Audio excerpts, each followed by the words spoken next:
to explain a bit the Polish case and, of course, Hungary too. And to your question, what is an institution like the European Commission able to do? We are the guardian of the treaty, so we have some legal tools to defend and protect the treaty.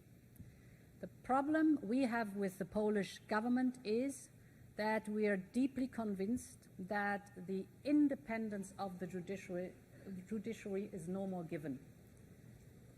This is tough, and therefore we use our legal tools, because in the very end, if you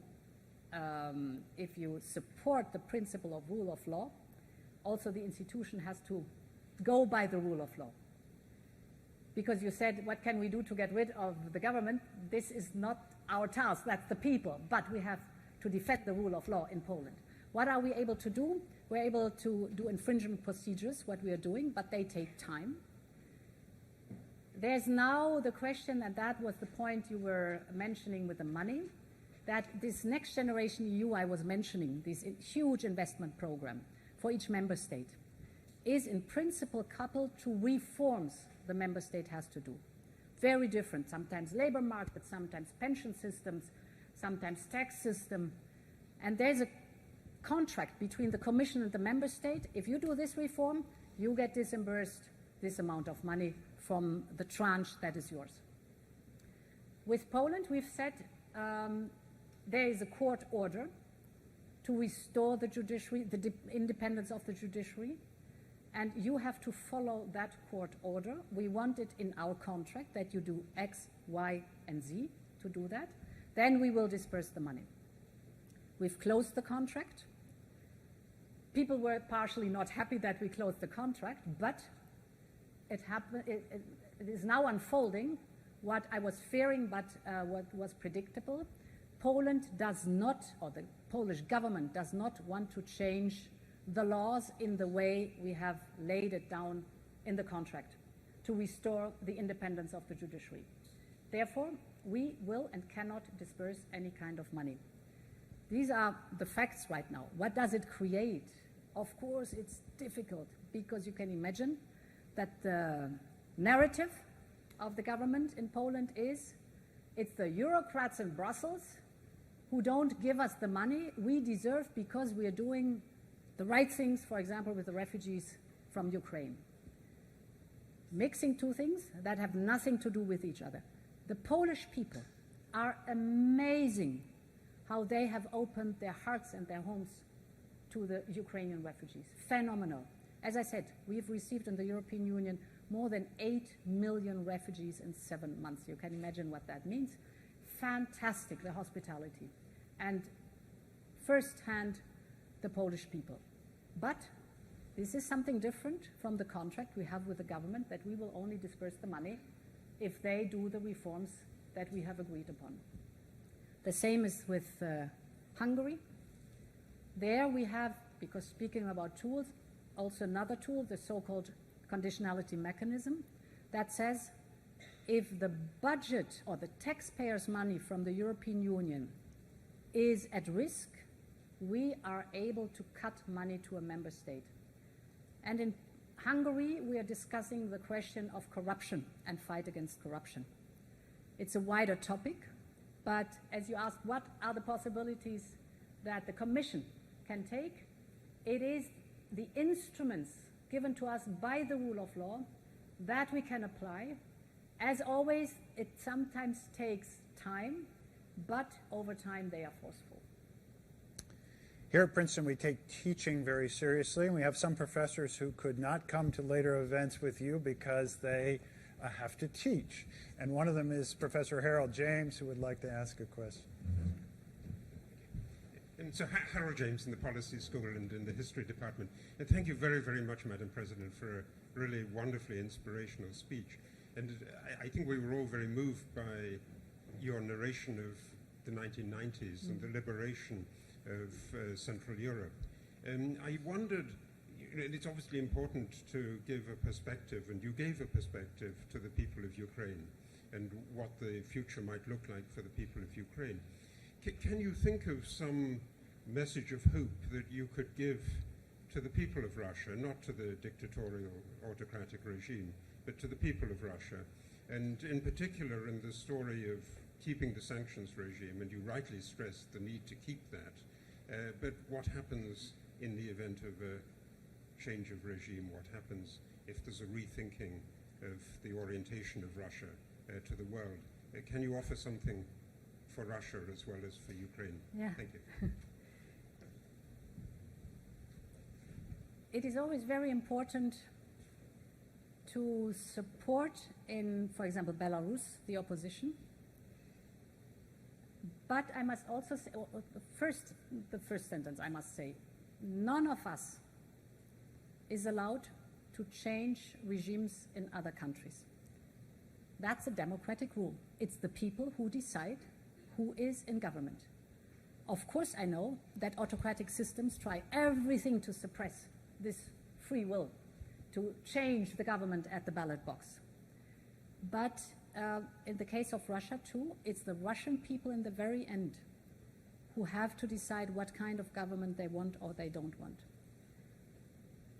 I never like very much hypothetical questions to answer because this is a crystal ball in which I'm looking now. You were asking, what if the government change or the regime changes and somebody else is coming?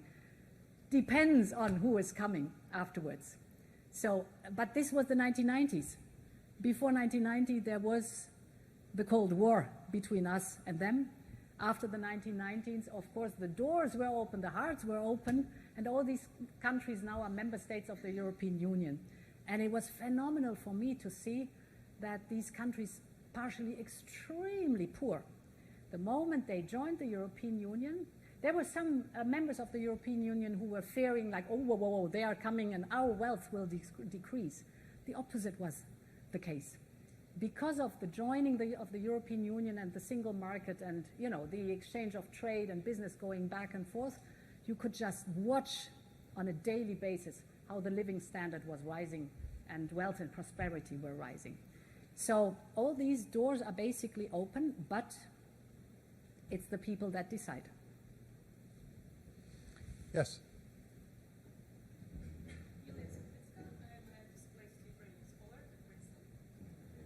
You need a microphone, though.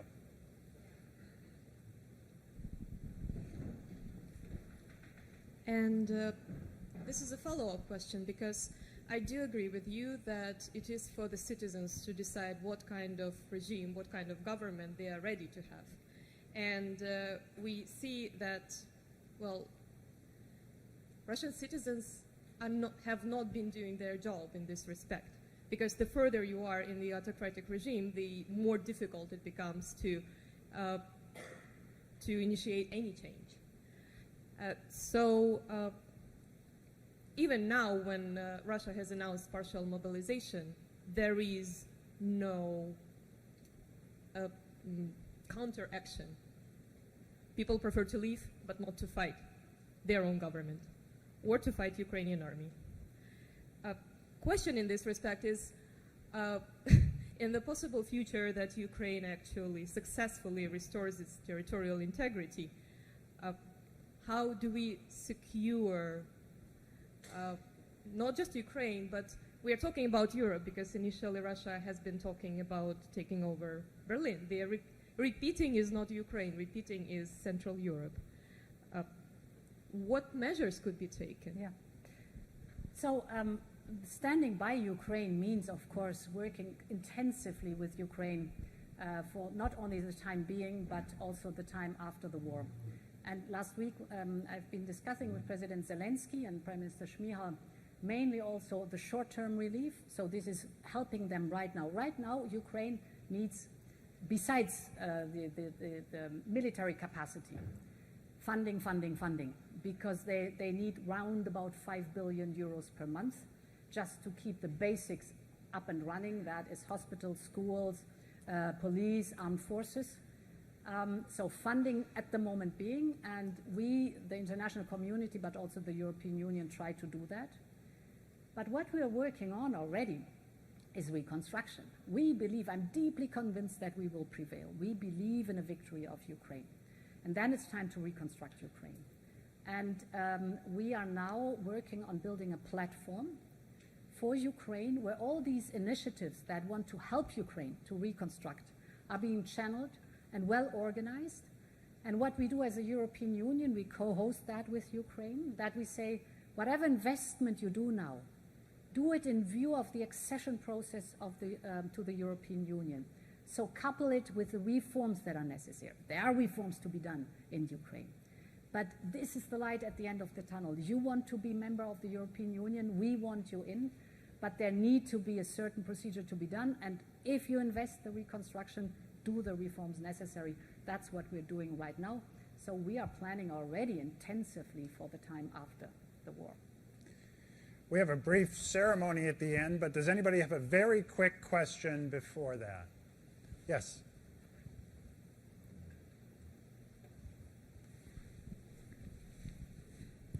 Thank you so much. I'm Erika Passoni. I'm a PhD student in the German department.